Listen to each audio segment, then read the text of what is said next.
हर हर महादेव। साथियों, आज दर्शन करते हैं क्रम से सभी 12 ज्योतिर्लिंगों के, जो हमारे आध्यात्मिक जीवन को मार्ग दिखाने वाले 12 प्रकाश पुंज हैं। 12 ज्योतिर्लिंगों में से प्रथम ज्योतिर्लिंग सोमनाथ मंदिर के, जिसे देवपाटन भी कहते हैं। यह स्थान 2000 ईस्वी पूर्व की सिंधु घाटी की सभ्यता की साइट भी है। यह अति प्राचीन तीर्थ स्थान है। यहाँ पहले 3 नदियों के संगम पर लोग स्नान करने आते थे। 3 नदियां कपिला, हिरण और सरस्वती भारत के 5 समुद्र तटीय जो पवित्र और प्रतिष्ठित स्थान हैं, उनमें से एक है। बाकी 4 भी आपको बता दूं। गुजरात में द्वारका समुद्र के पास, उड़ीसा में पुरी, रामेश्वरम और तमिलनाडु में चिदम्बरम। पौराणिक कथा के अनुसार यहाँ चंद्रदेव ने, जिनका एक नाम सोम भी है, उन्होंने भगवान शिव को अपना स्वामी मानकर दक्ष के श्रेयग्रस्त होने के शाप से मुक्ति पाने के लिए यहाँ भगवान शिव की आराधना और तपस्या की।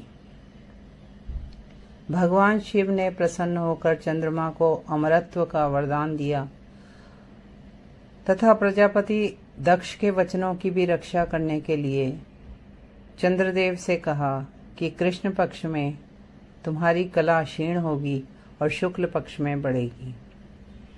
इस वरदान से सब लोग प्रसन्न हो गए और चंद्रदेव फिर पूर्ववत सुधावर्षण का कार्य करने लगे। शाप मुक्त होकर चंद्रदेव और अन्य देवताओं ने भगवान शिव से प्रार्थना की कि आप इस प्रभास क्षेत्र में मां पार्वती के साथ निवास करें। आशुतोष भगवान शिव ने देवताओं की प्रार्थना पर यहाँ ज्योतिर्लिंग रूप में रहना स्वीकार किया। प्राचीन धार्मिक ग्रंथों में प्रभास पाटन के नाम से प्रसिद्ध था। मंदिर गुजरात के सौराष्ट्र क्षेत्र में वेरावल में स्थित है। मंदिर पर कई बार बर्बर मुस्लिम आक्रमण हुए।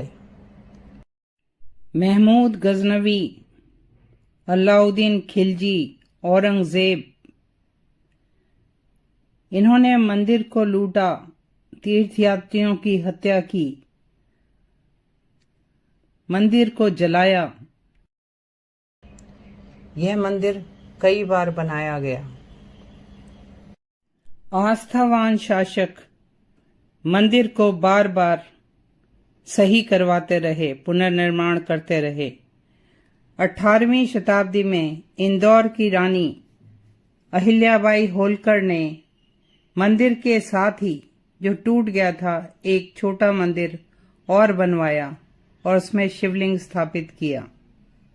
अब यह पुराना सोमनाथ कहलाता है।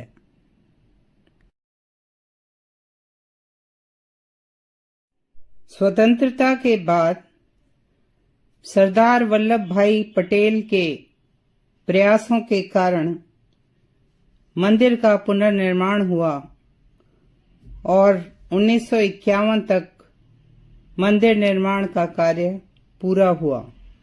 मंदिर चालुक्य शैली में बना है। मंदिर 2 सतहों में बना है।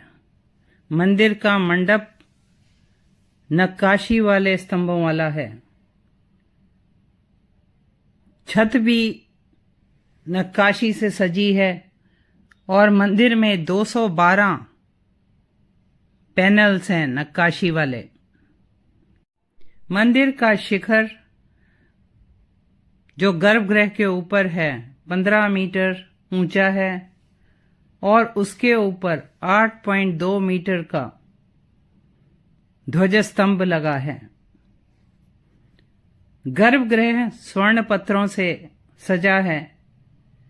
गर्भगृह में मुख्य तौर से शिवलिंगम की पूजा होती है।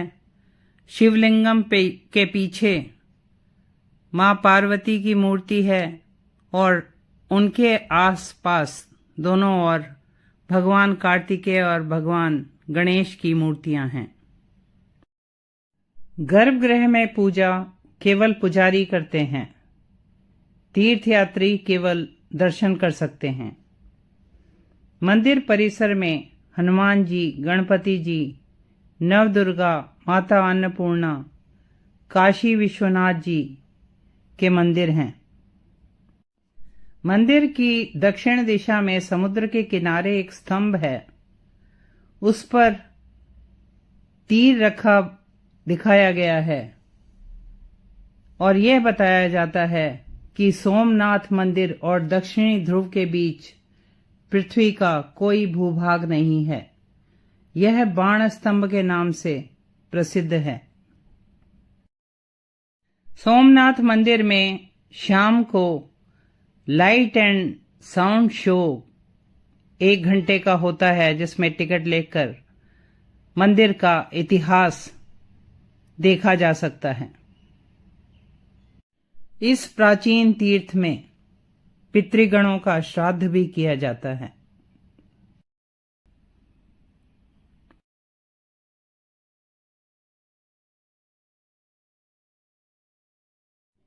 अब दर्शन करते हैं मल्लिकार्जुन ज्योतिर्लिंग के।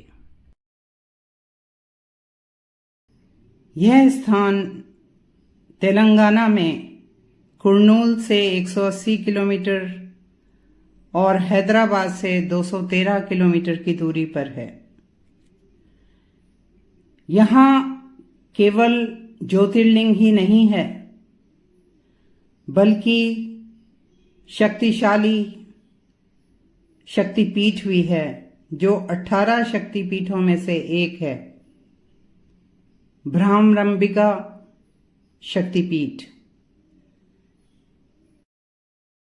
यह स्थान ज्योतिर्लिंग के लिए, शक्तिपीठ के लिए, वाइल्ड लाइफ सेंचुरी के लिए और कृष्णा नदी पर डैम के लिए प्रसिद्ध है। कहा जाता है आदि शंकराचार्य जी ने इस मंदिर में यात्रा करके ही शिवानंद लहरी लिखी।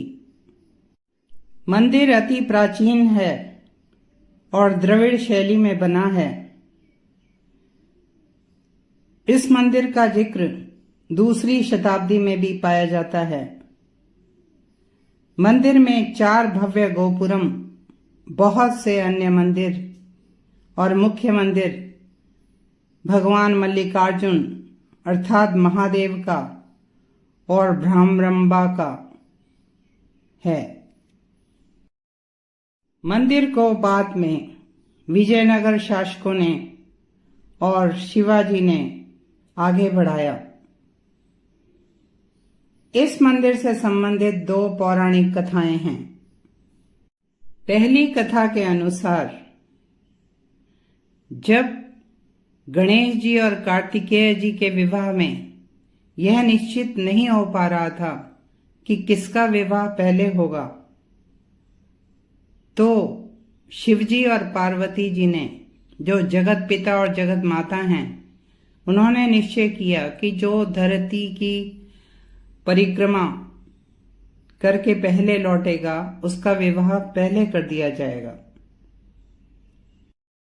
कार्तिकेय जी अपने मयूर वाहन पर बैठकर पृथ्वी की परिक्रमा करने निकल पड़े और गणेश जी ने अपने माता पिता की ही 7 बार परिक्रमा कर ली। भगवान शिव और माता पार्वती उनके बुद्धि कौशल से प्रसन्न हुए और उन्होंने उनका विवाह, गणेश जी का विवाह सिद्धि और बुद्धि से कर दिया। सिद्धि अर्थात आध्यात्मिक शक्ति और बुद्धि अर्थात ज्ञान। कार्तिकेय जी लौटे तो उन्हें यह बात पसंद नहीं आई। भगवान कार्तिकेय कैलाश छोड़कर क्रौंच पर्वत पर चले गए। मां पार्वती पुत्र स्नेह में व्याकुल थी और शिवजी के साथ मां पार्वती भी क्रौंच पर्वत की तरफ निकल पड़े। कार्तिकेय जी ने जब सुना कि उनके माता पिता उन्हें शांत करने आ रहे हैं तो वे 3 योजन और आगे चले गए। भगवान शिव क्रौंच पर्वत पर ज्योतिर्लिंग रूप में स्थापित हुए और यहाँ मां पार्वती मल्लिका के रूप में प्रसिद्ध हुई। शिव शक्ति ज्योतिर्लिंग रूप में यहाँ स्थित हुए। शिव पुराण के अनुसार पुत्र स्नेह से व्याकुल भगवान शिव और मां पार्वती हर पर्व पर अपने पुत्र को देखने यहाँ आते हैं। हर अमावस्या को भगवान शिव और हर पूर्णिमा को मां पार्वती पुत्र को देखने आते हैं। दूसरी कथा माता के भ्रामरंभा अवतार की है।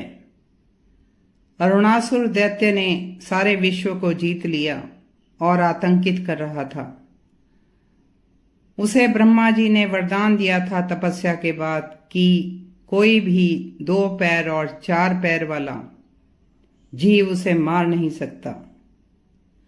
माता ने भ्रामरंभा का अवतार लिया।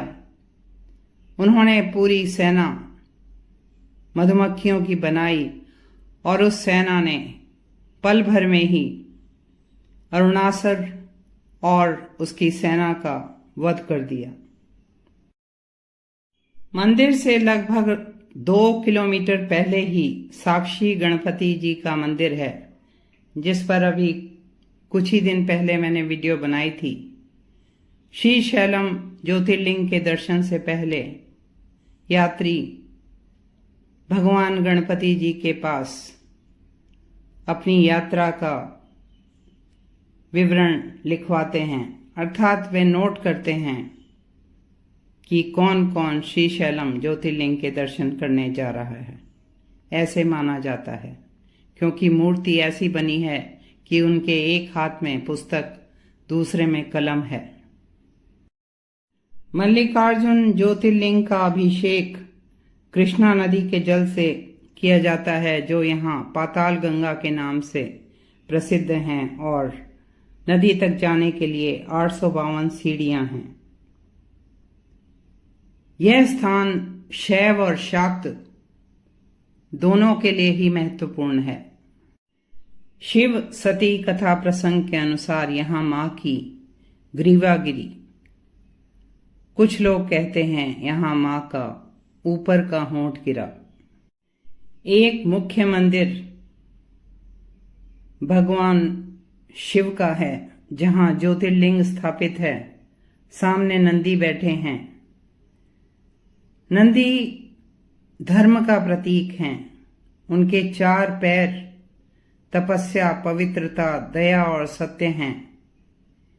वे भगवान के मुख्य गण हैं और उनकी आज्ञा के बिना कोई कैलाश नहीं जा सकता। और भगवान शिव धर्म के भगवान हैं। मुख्य मंडप जहां नंदी जी विराज रहे हैं, उस मंडप में नक्काशी वाले स्तंभ हैं। मंदिर परिसर में सहस्त्रलिंग हैं, जिनकी पूजा श्री राम ने की थी। 5 लिंग ऐसे हैं जिनकी पूजा पांडवों ने की थी। अन्य मंदिरों में वृद्ध मल्लिकार्जुन, सहस्त्रलिंगेश्वर, शिखरेश्वर, अर्धनारीश्वर, वीरभद्र, ब्रह्मा जी के मंदिर स्थापित हैं। मंदिर की दीवारों पर आकर्षक मूर्तियां हैं। मल्लिकार्जुन भ्रामरंबा मंदिर के मुख्य त्योहार हैं शिवरात्रि, श्रीशैलम उगादि समारोह, श्रीशैलम दशहरा उत्सव जो 9 दिन चलता है, श्रीशैलम कुंभोत्सव, संक्रांति उत्सव, कार्तिक मास और श्रावण मास के उत्सव। मंदिर में विशेष पूजा करवाने के लिए ड्रेस कोड भी है, पुरुष धोती में और महिला साड़ी में ही पूजा करवा सकती हैं। मंदिर में श्रद्धालु तुलाभार भी करवा सकते हैं।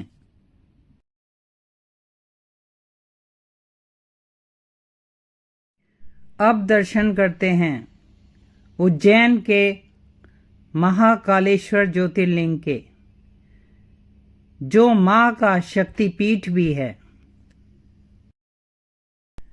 उज्जैनी नगर शिप्रा नदी के दाएं किनारे पर मध्य प्रदेश में स्थित है।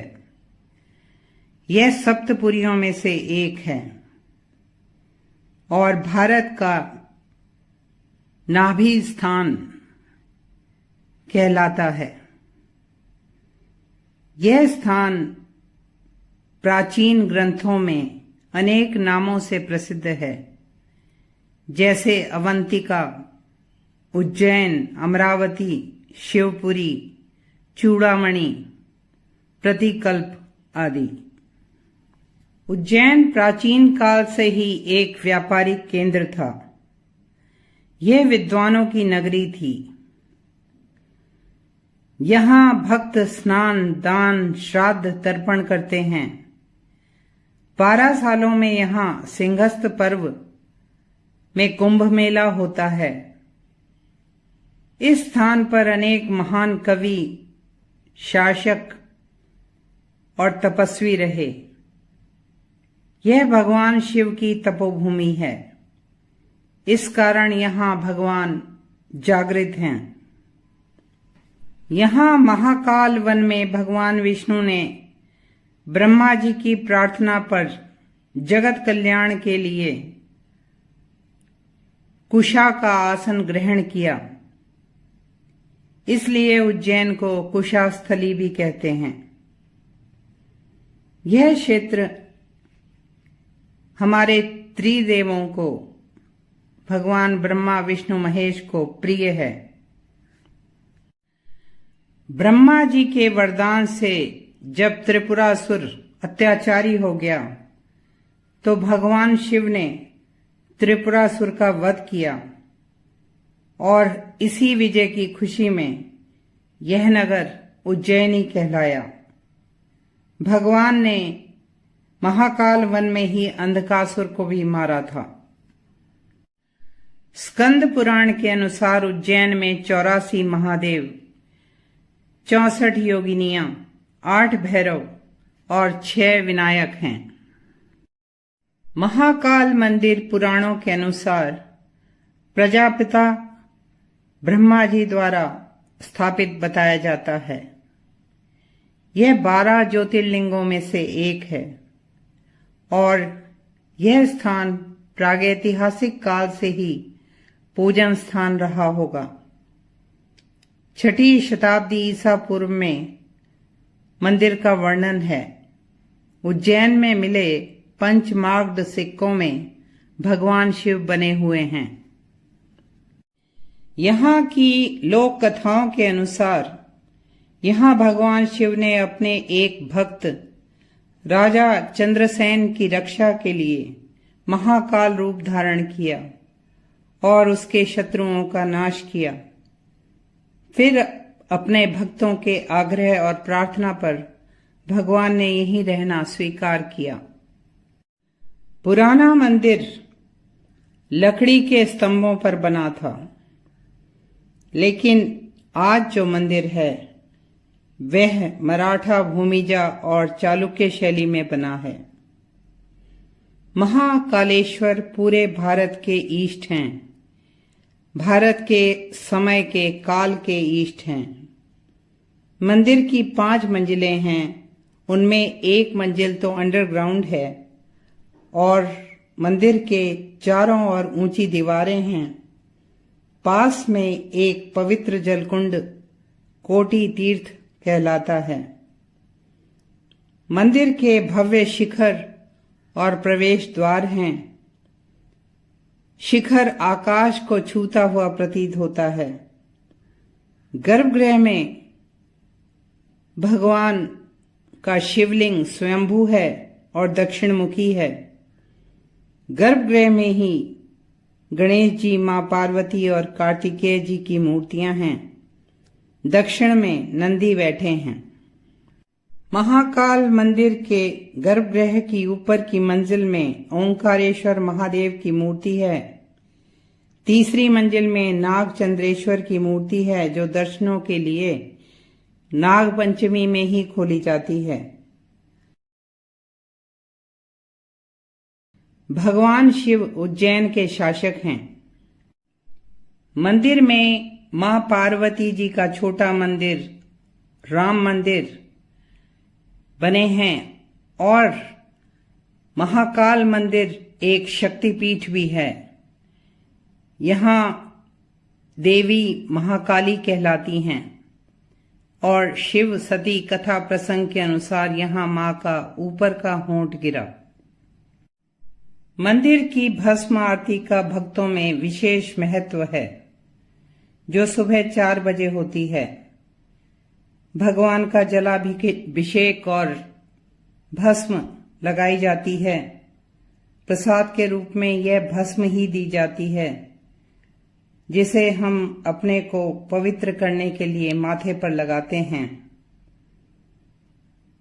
इसके लिए टिकट्स, स्पेशल पास लेने होते हैं, जो ऑनलाइन भी मिल सकते हैं। श्री महाकाल लोक कॉरिडोर बनने से इस स्थान की सुंदरता, प्रसिद्धि और बढ़ गई है। टूरिज्म भी काफी बढ़ गया है। कॉरिडोर के प्रवेश पर नंदी द्वार और पिनाकी द्वार बनाए गए हैं। यहाँ 108 स्तंभों वाला भगवान शिव के तांडव नृत्य की मुद्राएं दिखाते हुए महाकाल पथ बना हुआ है।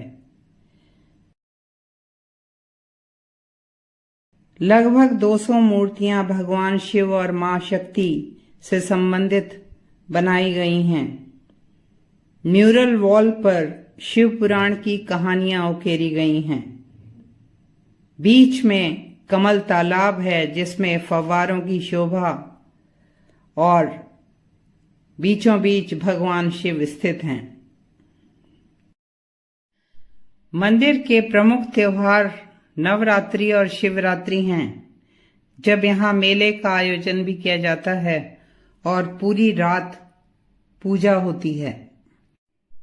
भगवान महाकाल अपने भक्तों को रोग, दोष और मृत्यु के भय से मुक्त करते हैं और अपनी संरक्षण में रखते हैं।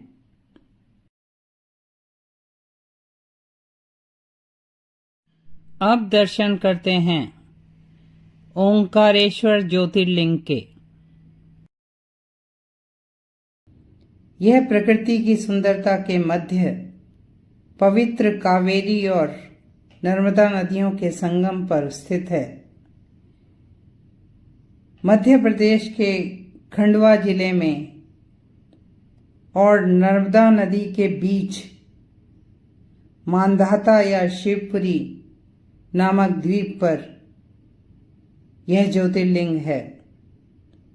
कहा जाता है यहाँ राजा मांधाता ने घोर तपस्या करके भगवान शिव को प्रसन्न किया था और भगवान शिव से यहीं निवास करने का वरदान मांगा और यह तीर्थ नगरी ओंकार मांधाता के रूप में पुकारी जाने लगी। यह द्वीप भी ओंकार आकार में है और यहाँ 2 मंदिर हैं, ओंकारेश्वर और ममलेश्वर। दोनों ज्योतिर्लिंगों को एक ही माना जाता है। ओंकारेश्वर ज्योतिर्लिंग ओंकार पर्वत पर नर्मदा नदी के उत्तर की दिशा में है और ममलेश्वर या अमरेश्वर ज्योतिर्लिंग नर्मदा नदी के दक्षिण की ओर है। ओंकारेश्वर में कुल 68 तीर्थ हैं। यहाँ नर्मदा जी के घाट को कोटि तीर्थ या चक्र तीर्थ कहा जाता है और ऐसे माना जाता है कि जमुना जी में 15 दिन स्नान, गंगा जी में 7 दिन स्नान करने का जो पुण्य फल मिलता है वह नर्मदा जी के दर्शन मात्र से प्राप्त हो जाता है। इस मंदिर पर भी मुस्लिम आक्रांताओं के आक्रमण हुए और हर बार मंदिर का पुनर्निर्माण किया गया। श्रद्धालु नर्मदा जी में स्नान करके ओंकारेश्वर मंदिर में दर्शन करने जाते हैं। यहाँ 33 कोटि देवता परिवार सहित निवास करते हैं और कुल 108 शिवलिंग हैं। ममलेश्वर शिवलिंग अहिल्याबाई होलकर द्वारा बनाया गया है। कहा जाता है कि यहाँ देवी अहिल्याबाई होलकर की ओर से नित्य मिट्टी के 18,000 शिवलिंग तैयार करके ब्राह्मणों द्वारा पूजा करने के बाद नदी में विसर्जित किए जाते थे। आज यह कार्य 5 पुजारी करते हैं। पहले ओंकारेश्वर में और फिर ममलेश्वर में दर्शन किए जाते हैं। ओंकारेश्वर मंदिर नागर वास्तुकला शैली में बना है। मंदिर में बहुत ही सुंदर वास्तुकला और नक्काशी है। ओंकारेश्वर मंदिर 5 मंजिला भवन है। पहली मंजिल में ओंकारेश्वर शिवलिंग, दूसरी में महाकालेश्वर ज्योतिर्लिंग, तीसरी में सिद्धनाथ महादेव शिवलिंग है, चौथी में गुप्तेश्वर लिंग है, 5वीं मंजिल में ध्वजेश्वर शिवलिंग है। मंदिर का शिखर दूसरी मंजिल के महाकालेश्वर ज्योतिर्लिंग के ऊपर है। तीसरी, चौथी और 5वीं मंजिलों में स्थित लिंगों के ऊपर छतों पर अष्टभुजाकार आकृतियां बनी हुई हैं। पहले और दूसरी तलों के शिवलिंगों के प्रांगणों में नंदी जी की मूर्तियां हैं। मंदिर का विशाल सभा मंडप है। इसमें 60 स्तंभ हैं। कहते हैं आदि शंकराचार्य अपने गुरु गोविंद भागवत पद से एक गुफा में मिले थे।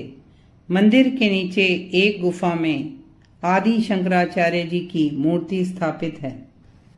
मंदिर में मुख्य तौर से 3 पूजाएं प्रतिदिन होती हैं। सुबह की पूजा टेम्पल ट्रस्ट के पुजारी करते हैं। दिन की पूजा सिंधिया राज्य के पुजारी करते हैं और शाम की पूजा होलकर राज्य के पुजारी करते हैं। यहाँ भक्तों में शयन आरती देखने का विशेष महत्व है। भगवान की सेज सजती है, उस पर चौपड़ बिछाई जाती है। कहा जाता है भगवान शिव और मां पार्वती यहाँ शयन के लिए आते हैं और चौपड़ भी खेलते हैं। सुबह मंदिर में चौपड़ के पासे बिखरे हुए नजर आते हैं। ओंकारेश्वर ज्योतिर्लिंग के चारों ओर जल भरा रहता है। मंदिर का द्वार छोटा है, एक गुफा सी प्रतीत होती है। गर्भगृह में स्वयंभू ज्योतिर्लिंग काले पत्थर के हैं। पास में मां पार्वती जी की मूर्ति सफेद पत्थर की है। मंदिर परिसर में पंचमुखी गणेश जी की मूर्ति भी है। ओंकारेश्वर तीर्थ क्षेत्र में अनेक दर्शनीय मंदिर, मठ और आश्रम हैं। इस तीर्थ में कावेरी नदी ओंकार पर्वत का चक्कर लगाकर नर्मदा नदी से मिलती है और यह पवित्र नर्मदा कावेरी संगम बनता है। ओंकारेश्वर मंदिर में भगवान महादेव को चने की दाल चढ़ाने की परंपरा है। ओंकारेश्वर जी की परिक्रमा मार्ग में रामेश्वरम मंदिर, गौरी सोमनाथ मंदिर विशेष हैं। मंदिर के विशेष त्योहारों में शिवरात्रि, नवरात्रि, सावन अभिषेक धूमधाम से मनाए जाते हैं। यहाँ धनतेरस की पूजा का भी विशेष महत्व है। धनतेरस की सुबह कुबेर महालक्ष्मी महायज्ञ हवन होता है, जिसमें कई जोड़े पूजा के लिए बैठते हैं। इस पूजन में शामिल होने और मां लक्ष्मी की कृपा पाने यहाँ हजारों भक्त आते हैं। नर्मदा परिक्रमा में ओंकारेश्वर मंदिर एक प्रमुख पड़ाव है।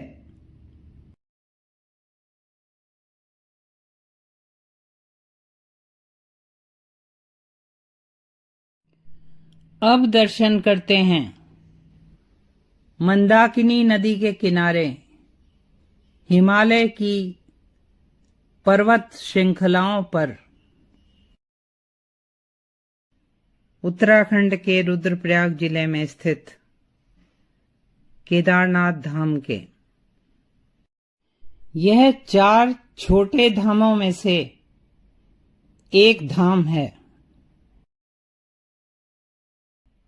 ये छोटे धाम हैं गंगोत्री, यमुनोत्री, बद्रीनाथ जी और केदारनाथ जी। 5 केदारों में से एक है। 5 केदार हैं तुंगनाथ, रुद्रनाथ, मध्य महेश्वर और कल्पेश्वर। 12 ज्योतिर्लिंगों में से एक है, जो सबसे ज्यादा ऊंचाई पर है। मंदिर समुद्र तल से 3583 मीटर की ऊंचाई पर है। केदारनाथ जी केदार खंड के स्वामी हैं। मंदिर ठंडे जलवायु के कारण आमतौर से अक्षय तृतीया से कार्तिक पूर्णिमा में आम श्रद्धालुओं के लिए खोला जाता है। सर्दियों में 6 महीने भगवान केदारनाथ जी का विग्रह भव्य उत्सव के साथ डोली में पूजन के लिए ऊखीमठ के ओंकारेश्वर मंदिर में ले जाया जाता है।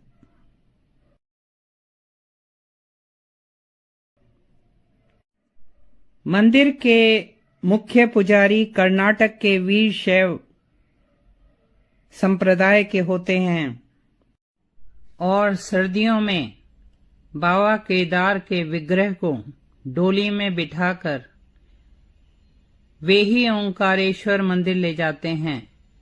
साथ में गढ़वाल आर्मी रेजिमेंट बैंड्स की मधुर धुन होती है और 6 महीने बाद उत्सव के साथ भगवान की डोली केदारखंड में वापस आती है। अब कुछ क्षण Indian army band of Garhwal rifles की धुन सुनिए।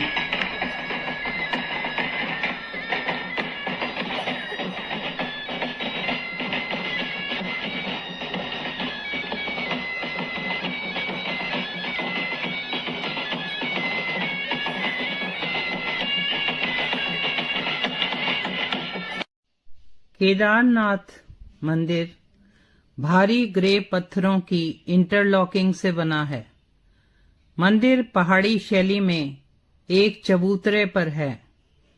मंदिर के गर्भगृह में स्वयंभू शिवलिंग हैं। एक छोटा सा स्तंभ वाला कमरा है जो स्वर्ण पत्रों से सजा है। साथ में मां पार्वती हैं और दीपक जलता है। साथ के मंडप में 5 पांडवों की और द्रौपदी जी की मूर्तियां हैं। श्री कृष्ण और वीरभद्र भी दीवार पर उकेरे गए हैं। बाहर नंदी जी बैठे हैं। मंदिर के बाहर परिक्रमा मार्ग है। मंदिर का निर्माण पांडवों द्वारा बताया जाता है। यहाँ द्वापर युग में पांडवों ने शिवजी को प्रसन्न करने के लिए तपस्या की। महाभारत युद्ध में अपने भाइयों की हत्या के पाप से पांडव मुक्त होना चाहते थे। भगवान शिव इसी कारण उनसे मिलना नहीं चाहते थे और गुप्त काशी में वे नंदी के रूप में विचर रहे थे। पांडव भीम ने भगवान शिव को पहचान लिया, लेकिन वे भूमि में लुप्त हो गए और फिर प्राचीन कथाओं के अनुसार उनकी पीठ केदारनाथ में, हाथ तुंगनाथ में, मुंह रुद्रनाथ में, नाभि भाग मध्य महेश्वर में और बाल कल्पेश्वर में दिखे। इन 5 स्थानों में पांडवों ने शिव मंदिर बनवाए जो पंच केदार कहलाए। पंच केदारों के दर्शन के बाद बद्रीनाथ जी जाना आवश्यक बताया जाता है। पांडवों ने केदारनाथ जी में तपस्या की, यज्ञ किया और फिर स्वर्गारोहणी का रास्ता लिया। केदारनाथ जी के आसपास पांडवों के कई चिन्ह मिलते हैं। राजा पांडु के नाम से पांडुकेश्वर है। यहाँ स्थानीय लोग पांडव लीला करते हैं। केदारनाथ जी से जुड़ी दूसरी कथा शिव पुराण में है। शिव पुराण भगवान शिव का वांग्मय रूप है। इसमें लिखा है, भगवान विष्णु ने नर नारायण अवतार में बद्रीवन में पार्थिव शिवलिंग बनाकर शिव पूजन किया। उनकी पूजा से भगवान प्रसन्न हुए और प्रकट हुए और नर नारायण से वरदान मांगने को कहा। नर नारायण ने सर्व कल्याण के लिए भगवान शिव को यहाँ रहने को कहा और भगवान शिव यहीं ज्योतिर्लिंग रूप में स्थापित हो गए। केदारनाथ जी के मंदिर तक पहुंचने के लिए गौरी कुंड से ट्रैकिंग शुरू होती है। ये 22 किलोमीटर की ट्रैकिंग है। इस स्थान पे मां पार्वती जी ने शिव जी को वर रूप में पाने के लिए तपस्या की थी। यहाँ गर्म पानी के स्प्रिंग से बना जलकुंड है, जिसमें स्नान करके भक्त केदारनाथ जी की ओर प्रस्थान करते हैं। पूरी ट्रैकिंग के मुख्य स्थान हैं जंगल चट्टी, भीमबली, रामबाड़ा, लिंचौली और रुद्र पॉइंट। जो तीर्थयात्री ट्रैकिंग नहीं कर पाते उनके लिए गौरी कुंड से ही पौनी, खच्चर, पालकी आदि मिल जाते हैं, जिसके उचित दाम सरकार ने लिखे होते हैं। रुद्रप्रयाग से ही केदारनाथ जी का रास्ता प्राकृतिक सुंदरता से भरा हुआ है। साथ साथ गंगा जी चलती हैं। रास्ते में बर्फीले झरने, बर्फीले पहाड़ियां, बर्फीले रास्ते, चीड़, देवदार के वृक्ष, बुरांस के वृक्ष रास्ते की सुंदरता बढ़ाते रहते हैं।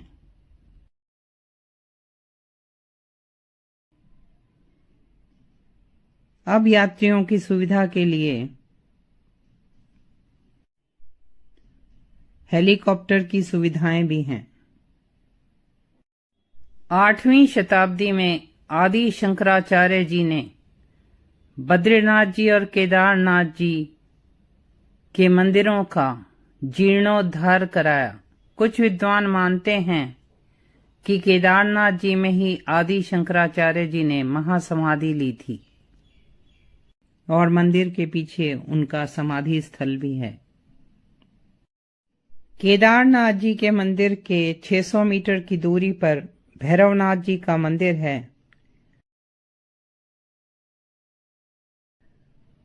जो सर्दियों में इस स्थान की रक्षा करता है। जून 2013 की लैंडस्लाइड और बाढ़ में केदारनाथ जी में जान और माल का बहुत नुकसान हुआ था, किंतु एक शिला जो आज पूजी जाती है, जिसे भीमशिला कहते हैं, उसी बाढ़ में आई और मंदिर के पीछे लगकर उसने बाढ़ के वेग को रोक दिया और मंदिर को क्षति नहीं पहुंच पाई। बाढ़ का वेग 2 हिस्सों में बंट गया। केदारनाथ जी में जो त्योहार धूमधाम से मनाए जाते हैं वे हैं हरियाली तीज, नाग पंचमी, रक्षाबंधन, समाधि पूजा, श्रावण में अन्नकूट मेला, श्रावणी पूर्णिमा और महाशिवरात्रि। भावी सरकारी योजनाओं में भविष्य में केदारनाथ जी मंदिर और शंकराचार्य जी की समाधि स्थल के बीच शिव उद्यान बनने का प्रावधान है, जिसमें बेलपत्री और ब्रह्म कमल समेत अनेक पुष्प और औषधीय पौधे लगाए जाएंगे। रोपवे बनेगा और 12 ज्योतिर्लिंगों के दर्शन होंगे। यह हमारे प्रधानमंत्री श्री नरेंद्र मोदी जी का ड्रीम प्रोजेक्ट है। ऐसे तीक्ष्ण जलवायु वाले तीर्थ स्थानों में ज्यादा भीड़ के दिनों में भी नहीं जाना चाहिए। वैसे सरकार ने अब तीर्थ यात्रियों की संख्या नियंत्रित रखने के लिए उत्तराखंड के ऑनलाइन पोर्टल में रजिस्ट्रेशन कराने का प्रबंध किया हुआ है।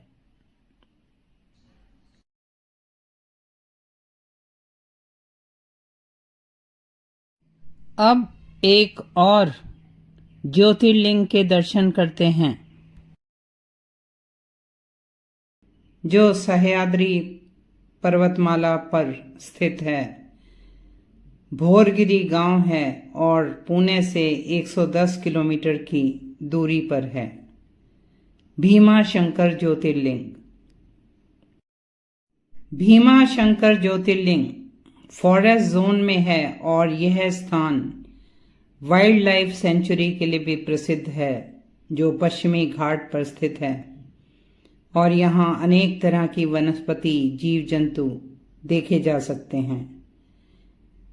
यह wild life sanctuary Malabar giant squirrel के लिए भी प्रसिद्ध है, बड़ी गिलहरी। भीमा शंकर ट्रैकर्स के लिए भी एक आकर्षक डेस्टिनेशन है। पौराणिक कथाओं के अनुसार यहाँ भगवान शिव ने त्रिपुरासुर का वध किया था। भीमा शंकर मंदिर नागर शैली में बना है। मंदिर के शिखर पर त्रिशूल की शोभा है। वर्तमान मंदिर 13वीं शताब्दी का बताया जाता है और यहाँ मंदिर में सभा मंडप और शिखर 18वीं शताब्दी में नाना फडणवीस ने बनवाए थे। शिवाजी ने मंदिर में काफी भूमि दान की ताकि मंदिर का खर्चा चल सके। मंदिर में चीमाजी अप्पा द्वारा भेंट की हुई पुर्तगाली घंटी भी देखी जा सकती है, जो उन्होंने पुर्तगालियों को जीतने के बाद प्राप्त करी होगी। मंदिर पहुंचने के लिए 240 सीढ़ियां हैं और रास्ते में दोनों ओर ही, सीढ़ियों के दोनों ओर ही पूजा सामग्री की दुकानें हैं। भीमा नदी का उद्गम भीमा शंकर गांव से ही है। मंदिर के द्वारों के फ्रेम और स्तंभ नक्काशी से सुशोभित हैं। भीमा शंकर मंदिर में श्रद्धालु मोक्ष कुंड तीर्थ में स्नान करके आते हैं, जो पास में ही है। यहाँ बताया जाता है कि संत ज्ञानेश्वर और नामदेव भी आए थे। गर्भगृह में शिवलिंगम है, पीछे मां पार्वती की सुंदर मूर्ति है और गर्भगृह के सामने नंदी बैठे हैं। मंदिर के मंडप के बाहर भी शिवलिंगम और 2 नंदी बैठे हैं, जो बहुत ही प्राचीन पाषाण के बने हुए लगते हैं। साथ ही एक दीप ज्योति स्तंभ है। एक छोटे मंदिर में हवन कुंड भी था और वहां बैठे पुजारी ने प्रसाद रूप में भस्म की पुड़िया दी। गर्भगृह के बाहर की दीवार पर श्री कृष्ण और हनुमान जी की पाषाण की मूर्तियां हैं। मंदिर परिसर में शनि देव मंदिर भी है। भीमा शंकर मंदिर में महाशिवरात्रि, दिवाली और गणेश चतुर्थी धूमधाम से मनाए जाते हैं। मंदिर के रखरखाव में, प्रकाश व्यवस्था में तथा यात्रियों की सुविधा की दृष्टि से काफी कमियां नजर आती हैं। आशा करती हूं हमारी सरकारें इस ओर ध्यान देंगी।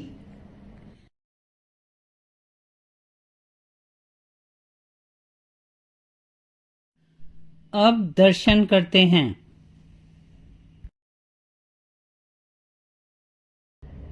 12 ज्योतिर्लिंगों में शिवजी को अत्यंत प्रिय प्रसिद्ध काशी विश्वनाथ मंदिर के बनारस या काशी का अर्थ प्रकाश भी होता है। यह मंदिर काशी में गंगा के पश्चिमी किनारे पे स्थित है। यहाँ भगवान श्री विश्वनाथ कहलाते हैं। यह भगवान शिव का स्वर्ण मंदिर भी कहलाता है। इस मंदिर को बहुत प्राचीन बताया जाता है, किंतु नवीन जो मंदिर है उसे अकबर के समय राजा मान सिंह ने और 1780 में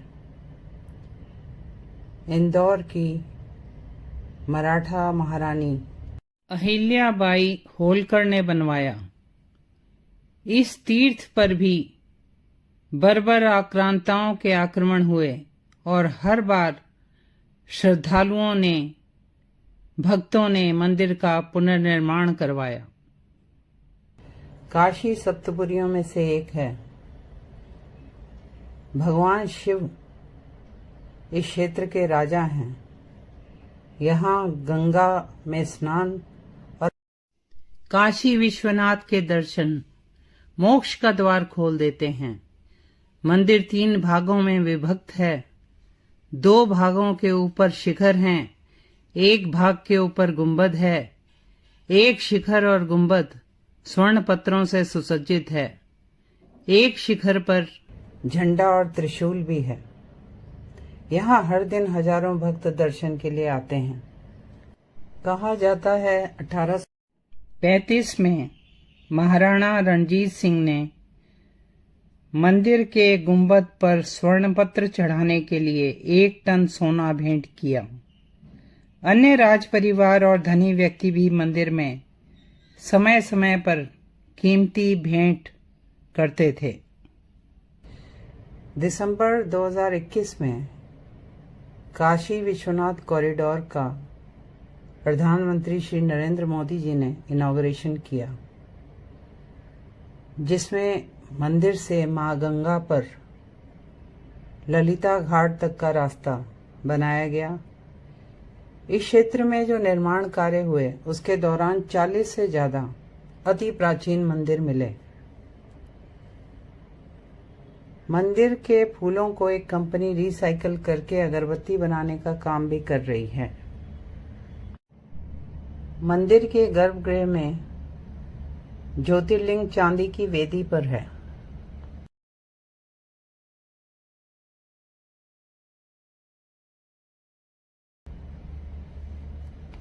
मुख्य मंदिर के साथ काल भैरव, कार्तिकेय, अविमुक्तेश्वर, विष्णु भगवान, गणेश जी, शनि भगवान, शिव पार्वती के छोटे मंदिर भी हैं। मंदिर परिसर के उत्तर की ओर एक ज्ञानवापी कुआं है। कहा जाता है कि मुगल आक्रमण के समय मंदिर के मुख्य पुजारी को शिवलिंगम को लेकर इसी कुएं में कूदना पड़ा। मंदिर के मुख्य त्योहारों में शिवरात्रि धूमधाम से मनाई जाती है काशी में। फाल्गुन शुक्ल एकादशी को यहाँ रंग भरी एकादशी कहते हैं, जहाँ मंदिर डमरू के स्वर से गूंज जाता है और मणिकर्णिका घाट पर भोले के भक्त चिता भस्म से होली खेलते हैं। मान्यता है कि गौना कराने के दूसरे दिन बाबा विश्वनाथ ने महाशमशान पर अपने गणों के साथ होली खेली थी। एक और मुख्य त्योहार है बसंत पंचमी, जहां बाबा को तिलक किया जाता है। पौराणिक काल से मंदिर का हिंदू धर्म में महत्व है। यहाँ दर्शन के लिए आदि शंकराचार्य, गोस्वामी तुलसीदास, गुरु नानक देव जी, रामकृष्ण परमहंस, स्वामी विवेकानंद, स्वामी दयानंद सरस्वती आदि महापुरुष आए। एक हिंदू के लिए काशी विश्वनाथ और भगवान रामेश्वरम के दर्शन अनिवार्य हैं।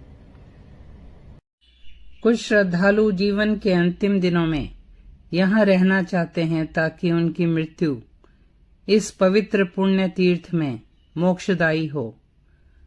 काशी एक ऐसा क्षेत्र है जहाँ मृत्यु का स्वागत और मृत्यु पर नित्य व उत्सव होता है, जहाँ शमशान जो जीवन का अंतिम चरण और शाश्वत सत्य है, वहाँ भी फागुन मनाया जाता है।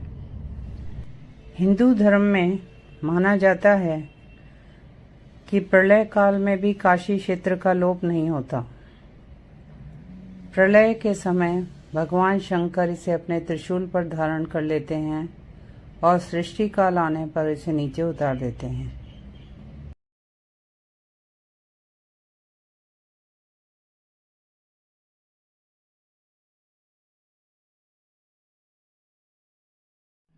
अब दर्शन करते हैं त्र्यंबकेश्वर ज्योतिर्लिंग के, जो भगवान के अनंत स्वरूप का प्रतीक है। यह मंदिर सह्याद्री पर्वत श्रृंखला के ब्रह्मगिरी, नीलगिरी और कलागिरी पर्वतों के मध्य स्थित है। महाराष्ट्र राज्य के नासिक जिले के त्र्यंबक गांव में स्थित है। ये त्र्यंबकेश्वर मंदिर ब्रह्मगिरी पर्वत से पुण्य तो या गौतमी गंगा या गोदावरी नदी का उद्गम है। ब्रह्मगिरी पर्वत को शिव रूप माना जाता है। गौतम ऋषि ने अपने ऊपर लगे गौहत्या के पाप से मुक्ति पाने के लिए यहाँ कठोर तप किया और शिवजी से गंगा जी को यहाँ अवतरित करने का वरदान मांगा। फलस्वरूप दक्षिण की गंगा अर्थात गोदावरी नदी का उद्गम हुआ, जो आंध्रा में राजामुंद्री में समुद्र से मिलती हैं। गौतम ऋषि जी व गंगा जी की प्रार्थना पर 3 नेत्रों वाले भगवान शिव ने यहाँ वास करना स्वीकार किया और त्र्यंबकेश्वर के नाम से प्रसिद्ध हुए। माँ गंगा गौतमी गंगा या गोदावरी कहलाईं। त्र्यंबकेश्वर मंदिर नागर शैली में काले पत्थरों से बना है। मंदिर का पुनर्निर्माण तीसरे पेशवा बालाजी बाजीराव ने करवाया, जब औरंगजेब ने इस मंदिर को काफी क्षति पहुंचाई थी।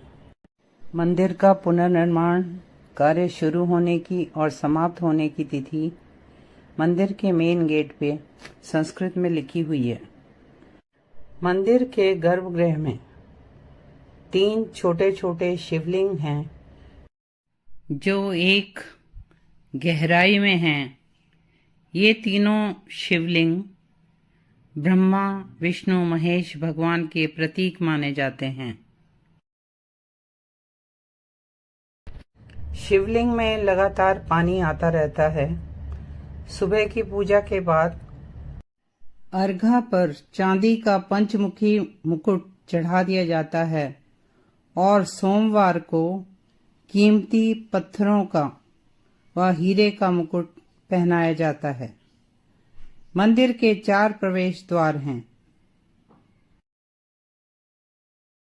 पूर्व से पश्चिम मंदिर की लंबाई 265 फीट, उत्तर से दक्षिण 218 फीट, मंदिर की ऊंचाई 96 फीट है और श्रद्धालु ज्यादातर उत्तरी द्वार से आते हैं।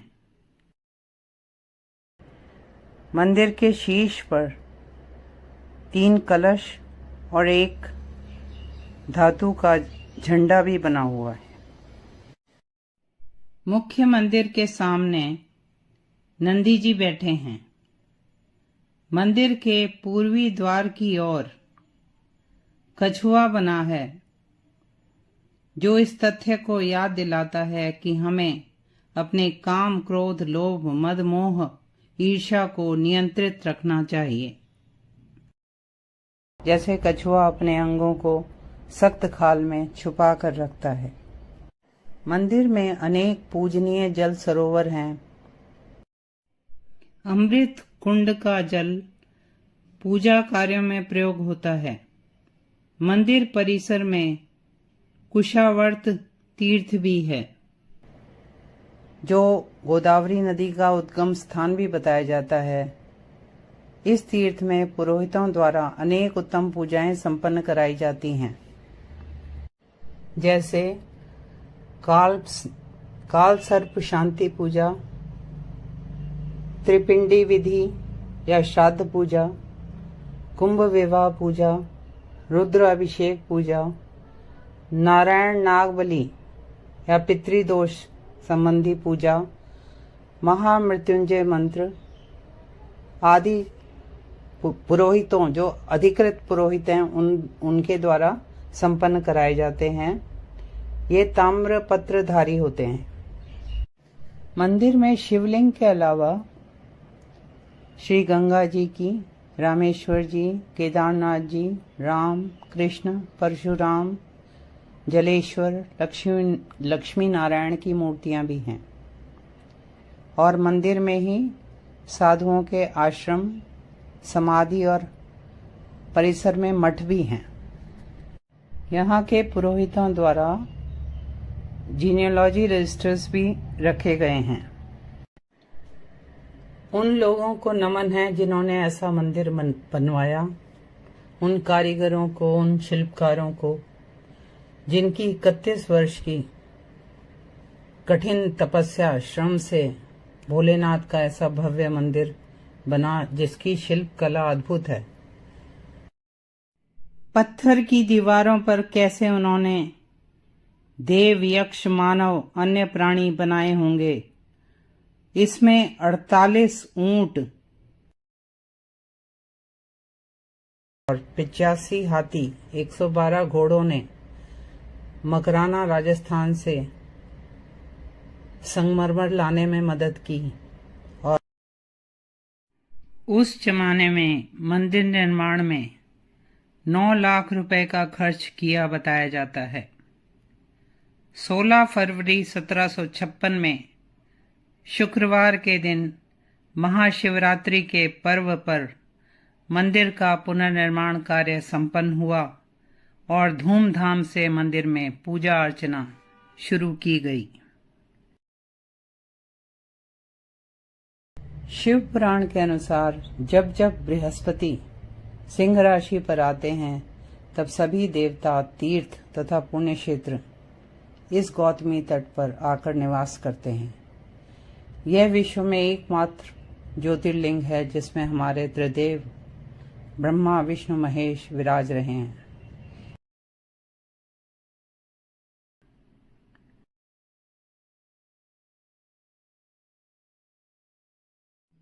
अब दर्शन करते हैं वैद्यनाथ मंदिर के, जिसे बाबा वैद्यनाथ धाम भी कहा जाता है। यह 12 ज्योतिर्लिंगों में से एक है। वैद्यनाथ मंदिर का महत्व एक शक्तिपीठ के रूप में भी है। यह 51 शक्तिपीठों में से एक है जहां मां का हृदय गिरा, और इसीलिए इसे हारदा पीठ भी कहते हैं। यहाँ मां जया दुर्गा कहलाती हैं और भैरव वैद्यनाथ जी कहलाते हैं। यह भारत के झारखंड राज्य के संथाल परगना में देवघर में स्थित है। हिंदू मान्यताओं के अनुसार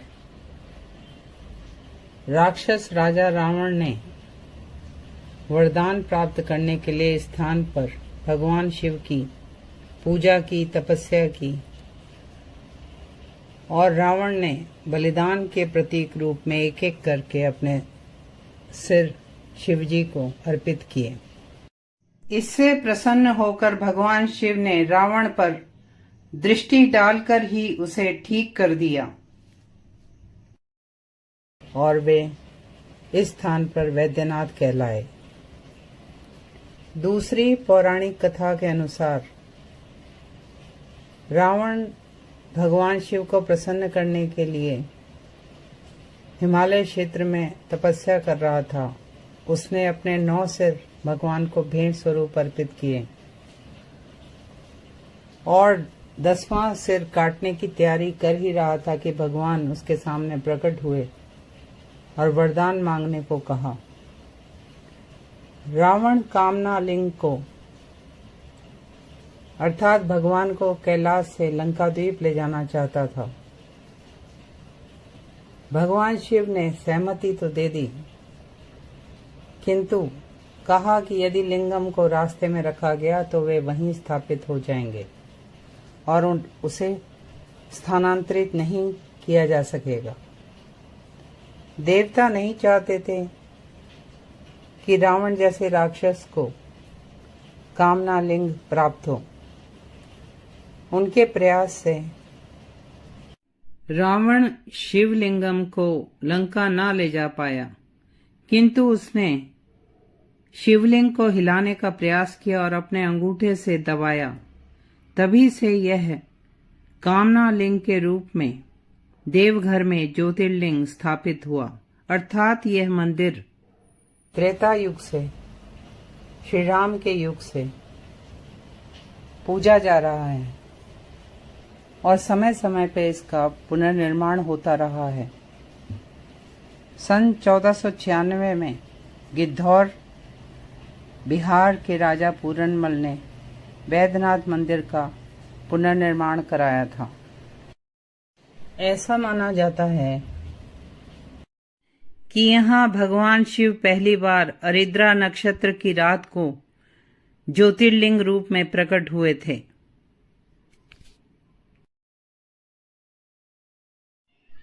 मंदिर प्रांगण में मां पार्वती, भगवान गणेश, मां जगत जननी, ब्रह्मा जी,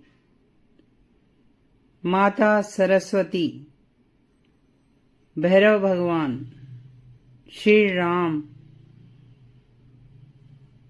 अन्नपूर्णा माता, मां काली और लक्ष्मी नारायण मंदिर हैं। इस मंदिर की विशेष बात है, यहाँ मंदिर के ऊपर शीर्ष में पंचशूल है, त्रिशूल की जगह। वैद्यनाथ मंदिर कमल के आकार का है और 72 फीट ऊंचा है। मंदिर में प्राचीन नागर शैली और आधुनिक शैलियों की स्थापत्य कला देखने को मिलती है। एक स्पाइरल सा डिजाइन बना हुआ है। यहाँ वैद्यनाथ जी का मुंह पूर्व की ओर है। मंदिर में सुबह पहले लिंगम पर कच्चा जल यहाँ के पुजारी चढ़ाते हैं और फिर तीर्थयात्री जल, फूल और बिल्व पत्र चढ़ाते हैं।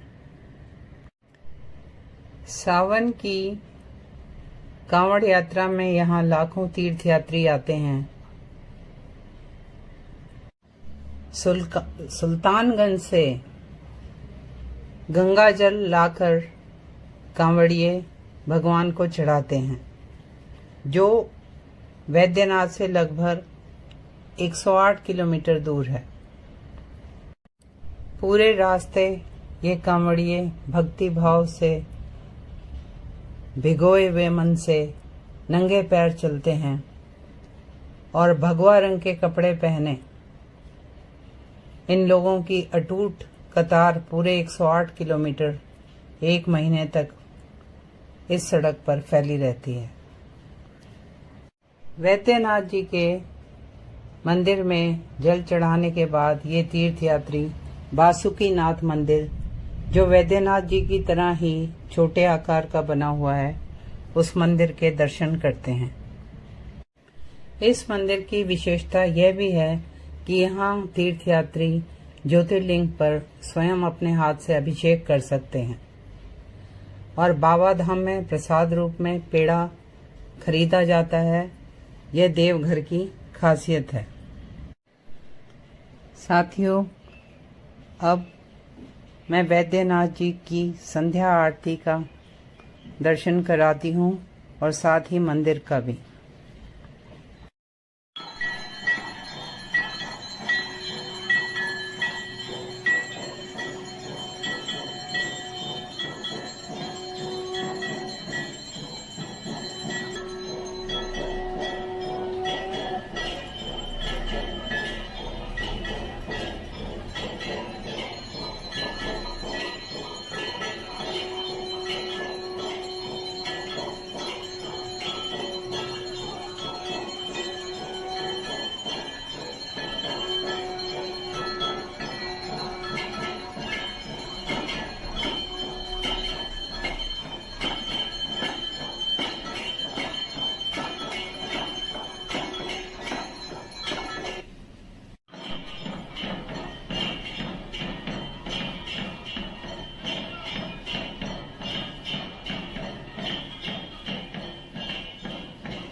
अब दर्शन करते हैं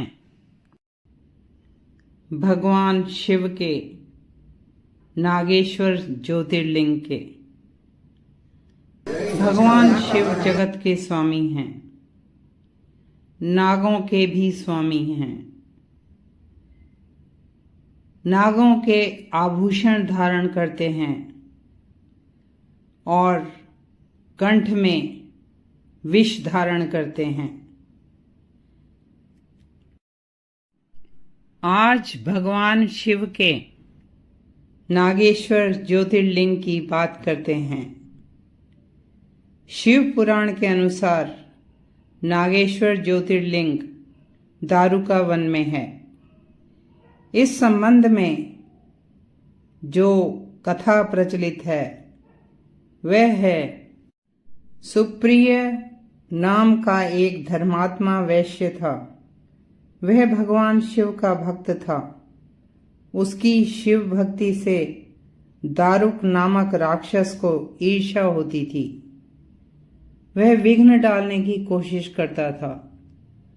उसने सुप्रिय को बंदी बना लिया और अपने अनुचरों को सुप्रिय को मारने का आदेश दिया। सुप्रिय मन ही मन भगवान से अपनी रक्षा की, प्रार्थना कर रहा था। भगवान ज्योतिर्लिंग रूप में प्रकट हुए। उन्होंने सुप्रिय को अपना पाशुपत अस्त्र दिया, जिससे सुप्रिय ने राक्षस दारुक को मार डाला और वह शिव धाम को चला गया।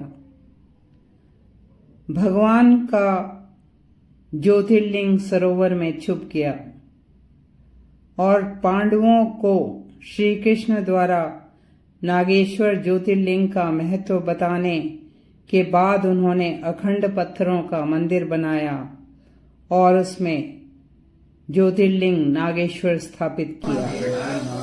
तभी से भगवान शिव नागेश्वर और माता पार्वती नागेश्वरी रूप में पूजे जाते हैं। नागेश्वर ज्योतिर्लिंग के स्थान के विषय में 3 मत हैं। एक मत है कि गुजरात में गोमती द्वारका के बीच दारुका वन क्षेत्र में शिवलिंग स्थापित है। इस मंदिर के बाहर शिवजी की 80 फीट की ऊंची और 25 फीट चौड़ी विशाल प्रतिमा है। लेकिन यदि दारुका वन का अर्थ देवदार के वृक्षों का वन माना जाए तो वे काफी ऊंचाई में उगते हैं। यह मंदिर नया बना हुआ है। द्वारका नागेश्वर मंदिर में भक्त शिवलिंग के पास अभिषेक पूजा भी करा सकते हैं और यहाँ भी ड्रेस कोड है। पुरुष धोती में और महिलाएं साड़ी में पूजा करवा सकती हैं। यहाँ सौभाग्य के लिए चांदी के नाग नागिन का जोड़ा चढ़ाने की प्रथा है। इस ज्योतिर्लिंग के ऊपर एक चांदी का बड़ा नाग स्थापित है और ज्योतिर्लिंग के पीछे मां पार्वती की प्रतिमा है। नागेश्वर ज्योतिर्लिंग के स्थान के विषय में दूसरा मत है कि यह ज्योतिर्लिंग महाराष्ट्र के हिंगोली जिले में औंढा गांव में स्थित है और यहाँ यह मंदिर महाभारत काल का बताया जाता है। यह औंढा नागनाथ मंदिर कहलाता है। इस मंदिर की वास्तुकला प्राचीन है और यह वन क्षेत्र में है। औरंगजेब के आक्रमण से पहले कहते हैं यह 7 मंजिला मंदिर था और उसके आक्रमण के बाद महारानी अहिल्याबाई होलकर ने मंदिर का मराठा शैली में पुनर्निर्माण कराया। यहाँ ज्योतिर्लिंग धरती की सतह से नीचे है। इस मंदिर में नामदेव की शिव भक्ति प्रसिद्ध है। मंदिर में एक मंदिर छोटे ज्योतिर्लिंगों का 12 ज्योतिर्लिंगों का मंदिर है। 108 अन्य मंदिर शिवजी के लिए समर्पित हैं। यहाँ मुख्य मंदिर के पीछे नंदी स्थित हैं। औंढा नागनाथ मंदिर में माघ के महीने में मेला लगता है। नागेश्वर ज्योतिर्लिंग के स्थान के विषय में तीसरा मत है कि नागेश्वर ज्योतिर्लिंग उत्तराखंड में अल्मोड़ा से 17 मील आगे जोगेश्वर तीर्थ में है, जिस पर मैंने विस्तृत वीडियो बना रखी है। इससे 1.5 मील की उतराई पर देवदार के सघन वृक्षों के बीच नदी के तट पर नागेश्वर ज्योतिर्लिंग स्थित है। जागेश्वर धाम में पाषाण के मंदिर हैं और ASI के अनुसार ये मंदिर 2500 साल पुराने हैं। कहा जाता है आदि शंकराचार्य जी ने केदारनाथ जी जाने से पहले यहाँ कई मंदिरों का पुनर्निर्माण कराया और इस परिसर में छोटे बड़े 125 मंदिर हैं। जागेश्वर वैली ऑफ गॉड्स कहलाता है। यह क्षेत्र पुरातत्व विभाग द्वारा संरक्षित है और जागेश्वर में मानसून मेला और शिवरात्रि में धूमधाम रहती है। अब दर्शन करते हैं रामेश्वरम ज्योतिर्लिंग के। हमारे पवित्र ग्रंथों में, रामायण में, पुराणों में, हमारी सभ्यता संस्कृति में, हमारे तीर्थों में रामेश्वरम का प्रमुख स्थान है। रामेश्वरम इंडियन मेनलैंड से पंबन ब्रिज से जुड़ा है। यह तमिलनाडु के रामनाथपुरम जिले में स्थित है और गल्फ ऑफ मन्नार में शंख आकार का यह सुंदर द्वीप है। रामेश्वरम श्रीलंका से सबसे करीब है। 12 ज्योतिर्लिंगों में से यह सबसे दक्षिणी बिंदु में है।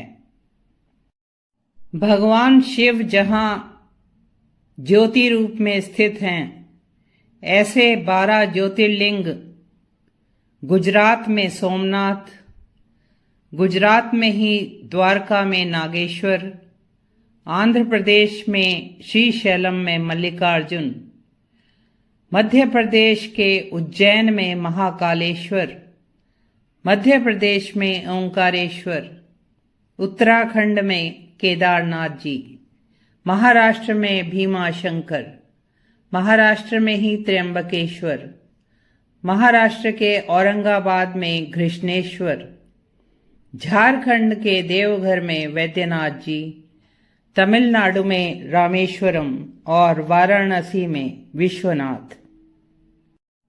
यह तीर्थ आदि शंकराचार्य जी द्वारा निश्चित 4 धामों और 4 मठों में से एक है।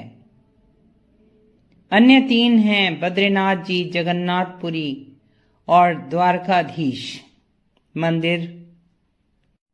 शिव पुराण के अनुसार श्री राम, जो भगवान विष्णु के 7वें अवतार थे, उन्होंने समुद्र लांघने से पहले शिव भक्त रावण पर विजय प्राप्त करने के लिए भगवान शिव की आराधना की।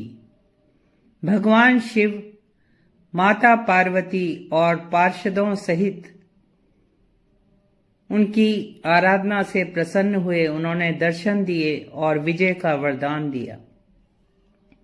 श्री राम ने संसार को पवित्र करने के लिए भगवान शिव से यहीं निवास करने की प्रार्थना की और भगवान शिवलिंग रूप में स्थित होकर रामेश्वर नाम से प्रसिद्ध हुए। पुराणों के अनुसार भगवान राम, लक्ष्मण और सीता जी ने युद्ध विजय के बाद भी कृतज्ञता प्रकट करने के लिए शिव जी की आराधना की थी। उन्होंने यहाँ शिवलिंग बनाया और रावण वध के बाद ब्राह्मण हत्या के पश्चाताप स्वरूप आराधना की। रामनाथ स्वामी मंदिर अर्थात भगवान राम के गुरु शिवजी का मंदिर। यहाँ 2 शिवलिंग हैं। मुख्य मंदिर में विश्वलिंगम कहलाता है जो शिवलिंग है। ये हनुमान जी द्वारा कैलाश से लाया गया और रामलिंगम मां सीता द्वारा बनाया गया। यहां से कुछ ही किलोमीटर की दूरी पर धनुषकोटी बीच है, जहां बंगाल की खाड़ी और हिंद महासागर मिलते हैं। भगवान राम और उनकी वानर सेना द्वारा बनाया गया राम सेतु यहीं पर है, जहां राम नाम लिखने पर पत्थर भी तैरे थे। राम सेतु मां सीता को रावण की कैद से छुड़ाने के लिए बनाया गया था, लेकिन यहाँ ध्यान रखना पड़ेगा कि यहाँ दिन में ही जाना चाहिए। रात को यह इलाका सुनसान हो जाता है। रामेश्वरम मंदिर में मुख्य मंदिर काले ग्रेनाइट पत्थर का है। ये दूर से नावों में पानी के जहाज में लाए गए होंगे, क्योंकि आसपास ऐसे पत्थर नहीं हैं। गर्भगृह के ऊपर विमान में स्वर्ण पत्र की सजावट है। मंदिर में 17.5 फीट ऊंचे नंदी हैं।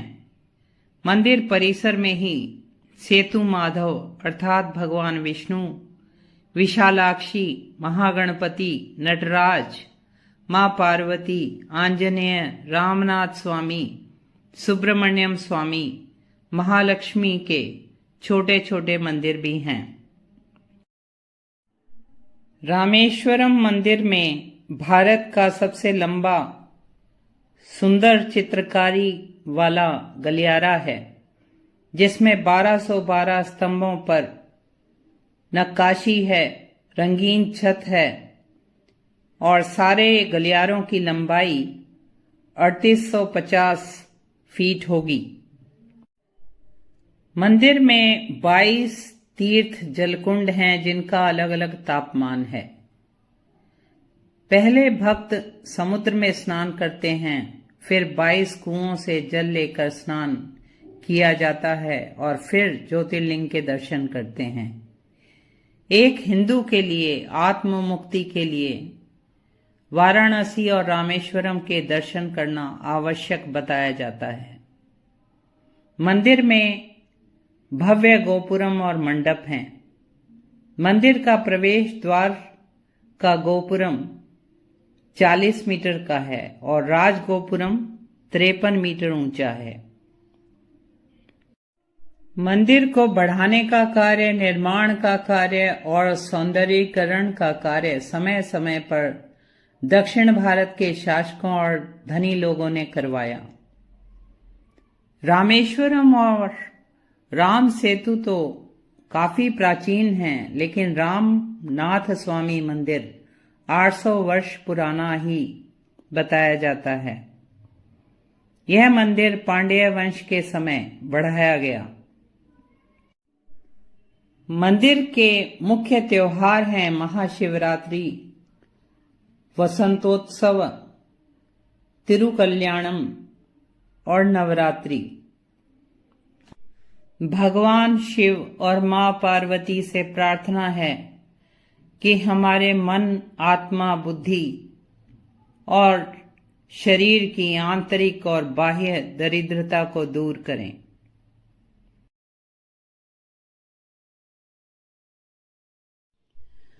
अब भोलेनाथ के 12वें ज्योतिर्लिंग के दर्शन करते हैं। घृष्णेश्वर ज्योतिर्लिंग के, जिसे घुष्मेश्वर, कुसुमेश्वर भी कहते हैं। यह 12 ज्योतिर्लिंगों में से एक है और सबसे छोटा ज्योतिर्लिंग मंदिर है, जो दक्षिण भारतीय वास्तुकला शैली में बना है। घुष्मेश्वर ज्योतिर्लिंग वैरुल गांव में छत्रपति संभाजी नगर जिले में स्थित है और यह एलोरा केव्स के, जो यूनेस्को वर्ल्ड हेरिटेज साइट है, लगभग 1.5 किलोमीटर की दूरी पर है। मंदिर 240 फीट बाय 185 फीट है। घृष्णेश्वर का अर्थ होता है करुणा के देवता। यह एक अति प्राचीन मंदिर है जो एक राष्ट्रकूट शासक ने येलगंगा नदी के साथ बनाया था। घुष्मेश्वर ज्योतिर्लिंग पर अनेक मुस्लिम आक्रांताओं के आक्रमण हुए और अनेक बार यह श्रद्धालुओं द्वारा फिर बनाया गया। मुख्य तौर पर 16वीं शताब्दी में वैरुल के मालोजी भोंसले, जो छत्रपति शिवाजी के दादा थे, उन्होंने मंदिर का पुनर्निर्माण कराया। जो वर्तमान मंदिर है वह मुगल साम्राज्य के पतन के बाद इंदौर की महारानी अहिल्याबाई होलकर के योगदान से बना। महारानी अहिल्याबाई होलकर को शत शत नमन, जिन्होंने भारत के मुख्य मंदिर बनाने में अपना योगदान दिया। उन्होंने बनारस में काशी विश्वनाथ, गया में विष्णु मंदिर और सोमनाथ में ज्योतिर्लिंग मंदिर बनाने में अपना विशेष योगदान दिया। घृष्णेश्वर मंदिर लाल चट्टानों से मराठा शैली में बनाया गया है। शिखर 5 सतह का है जिस पर कलश है और शिखर पर ध्वजा लहरा रही है। मंदिर में भगवान विष्णु के दशावतार दिखाए गए हैं।